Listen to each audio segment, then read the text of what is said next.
So the deal was with my second period that if they got to introduce the video, they would let me record it now since I have a meeting during my planning. All right, so today, as they said, we're going to do video 6.2, solving systems by substitution. So today we're going to learn basically how do I solve a system by substitution. The big question is, I taught you how to solve by graphing, but why is it that we need to solve by other methods? You had a problem in last night's classwork or yesterday's classwork, number 17, that was the system y equals 4x plus 2 and y equals negative 2x minus 3. Don't let the f of x and the g of x fool you. Remember, that's just, we can substitute for y. But here was the graph of negative 17, number 17, and you notice where the solution is, it's really hard to tell because it's on a lattice point. It's not on the lattice point, meaning I can't say that the ordered pair is definitely a number. We had to estimate, okay? So in the real world, if you have to estimate, sometimes if you're making a really large project and you estimate, it gets bigger and bigger and bigger of a problem. So we need to have other methods to solve a system. Okay, so just a quick review that a system is two or more equations taken together. We've learned to solve them by graphing. Today we're going to learn by substitution. So we can get different solutions, right? We can get one solution, which is an ordered pair where the graphs intersect, and we say that that is consistent and independent. We can get infinitely many solutions where there are equivalent equations and they graph the same line. We say that that is consistent and dependent because all the points depend on the other. And lastly, we can get no solution where the lines are parallel, and we say, remember, that that is inconsistent. Okay. Now here are the steps for solving by substitution. We can solve one equation for either x or y, that is if they're not already solved for x or y. And then we're going to sub that expression into the other equation, solve for the variable, and then resub in again. That probably makes no sense to you because I haven't walked you through a problem. Well, I'm about to walk you through 4 problems. So here's the first. Here's my system. Y equals 2x plus 2, and y equals negative 3x plus 4. Notice that both equations are already solved for y, so when we're subbing in, I'm going to take this first expression, that 2x plus 2, and I'm going to sub it in for the y in the second equation. So if you solve the first, you got to solve it into the second. So when I put it into the second equation, I'm going to get 2x plus 2 equals negative 3x plus 4. Okay, and then it's just an equation that you guys know how to solve. I've got to add 3x to both sides, and I'm going to get 5x plus 2 equals 4. If I subtract 2 from both sides, I'm going to get 5x equals 2. And then if I divide by 5, x is going to equal 2/5. Okay. Don't panic because it's a fraction. We are halfway through the year. You guys should be used to solutions being fractions. And I know if you had Miss Hunter last year, she loves fractions. Okay? So you should be used to those being solutions. So now what I'm going to do to find my y is I'm going to take this x value and I'm going to sub it into an equation for x. It doesn't matter which one I pick. I'm just going to pick the second one because I feel like it, basically. You want to make it easier, and neither of these are really going to make it easier because you still got to deal with that fraction. So if I sub in negative 3 times 2/5, remember we're just multiplying the numerators, is negative 6/5. 4, if I were to write it an equivalent fraction with the denominator of 5, would be 20/5. Different signs, so I subtract and keep the sign of the larger, so I'm going to get 14/5. So my solution is the ordered pair 2/5 and 14/5. So it's the ordered pair 2/5 or 14/5 is my solution. Okay. So hopefully the steps that I outlined just a minute ago make sense. in this example, notice that only the first one is solved for y. I don't need to solve the other one for y because this one already is. So what I'm going to do is I'm going to take that 2x, which is my value for y, and just plug it into y in that second equation. So 7x minus 2x equals 15. And if I combine my like, that's an x, not a y. So if I combine my like terms, I'm going to get 5x equals 15.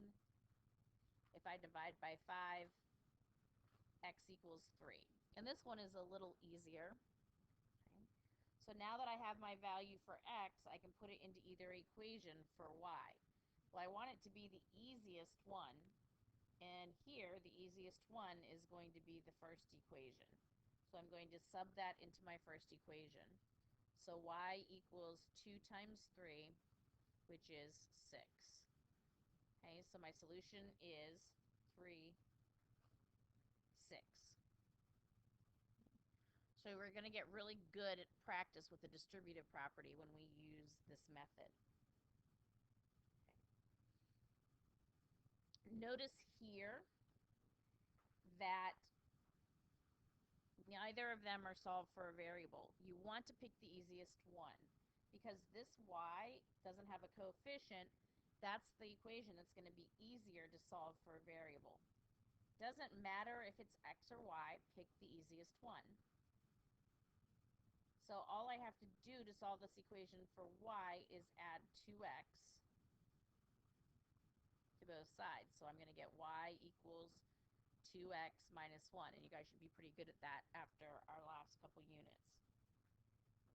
Okay, I'm going to take the 2x minus 1, my value for y. It's got to go into the other equation. So I'm going to sub it in for y in my second equation. So 4x plus 2 times the quantity, 2x minus 1 equals 12. And again, we're down to an equation that we know how to solve. So I'm going to distribute my 2, and I'm going to get 4x plus 4x minus 2 equals 12. I'm going to get 8x minus 2 equals 12. If I add 2 to both sides, I'm going to get 8x equal to 14. If I divide by 8, x equals 7/4.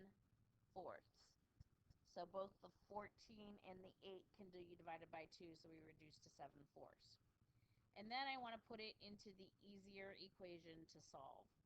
In this case, I've already solved one of them for y, so I'm just going to take this. It doesn't have to go into the original, and I'm going to put it into the equation that we solved.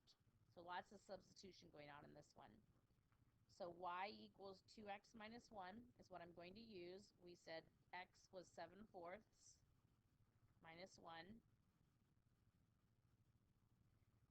Remember that 2 goes into 4 twice, so we can do some cross reducing before we start. So I'm going to get 7/2,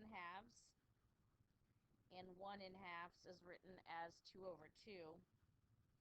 So y is going to be 5/2, and my solution then is going to be 7/4 is my x value, and 5/2 is my y value. So here is the system to that solution to that system of equations. Next, one more example. The first equation is already solved for y, so I'm going to sub this expression, 3x minus 6, in for y. So I get negative 3x plus 3x minus 6 equals negative 6. So guess what? My 3x's cancel out, so I'm just left with negative 6 equals negative 6. And if you think back to when we solved equations, I got a true statement. So that means that these are pretty much the same line, and we're going to get infinitely many solutions. So we're going to get infinitely many solutions. It makes sense because if I take my second equation, negative 3x plus y equal negative 6, And if I add 3x to both sides, I'm going to get the exact same equation as the first one. So this is minus 6, not 16. Okay, is the same. So I solved the second one, and it's exactly the same as the first. So these are going to graph the same thing. If I were to solve, and let's then stop and think about this, if I were to solve these inequalities or combine them, these systems, not inequalities, and I get a false statement, like negative 6 would be equal to 5, we know that's not true. So that would be a case of no solution. Okay?